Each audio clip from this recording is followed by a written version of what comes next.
Richard Ferrand, accusé d'avoir insulté la Suisse. L'actuel président de l'Assemblée nationale française, qui est membre du parti présidentiel La République En Marche, a déclaré en juillet dernier: les thèmes soumis à votation en Suisse sont très souvent le fait, je cite, de cliques affairistes et de quelques lobbyistes démasqués.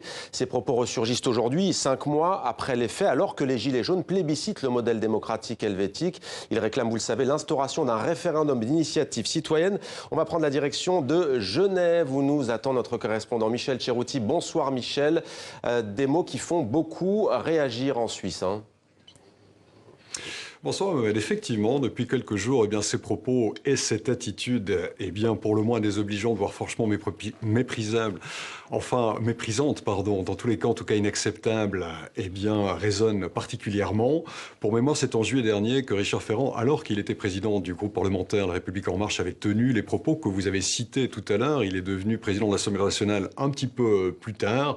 Des propos qu'il avait tenus afin de refuser la possibilité d'octroyer précisément ces droits d'initiative ou de référendum à la population.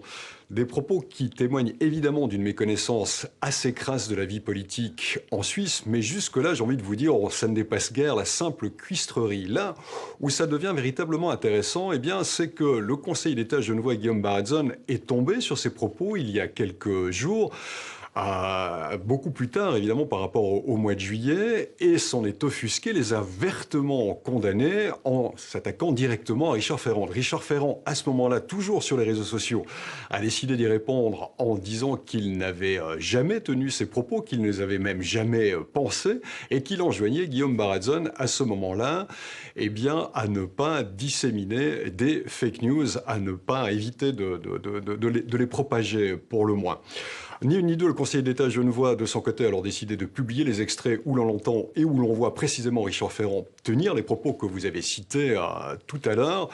Et depuis, le président de l'Assemblée nationale est aux abonnés absents. Silence radio, on ne l'a plus entendu, ce qui évidemment ne le grandit pas. Alors, vu de Suisse, on se dit que si ce personnage important de premier plan de la République française est incapable aujourd'hui de s'amender, de reconnaître ses propos, en l'occurrence, et que ces dénégations sont totalement ridicules, il faut bien le dire, que si le président de l'Assemblée nationale de France étale, qui plus est, crânement sa méconnaissance crasse d'un dossier, en l'occurrence, qu'il fait part de sa mauvaise foi et qu'en plus il fait preuve d'une responsabilité pour le moins défaillante, on se dit, vu de Suisse, qu'on peut aisément comprendre la raison pour laquelle une bonne partie de la population française aujourd'hui ne peut plus faire confiance dans ses élus et dans son gouvernement et par conséquent lui réclame des droits supplémentaires. Michel Cerutti à Genève pour TV5 Monde. Merci Michel.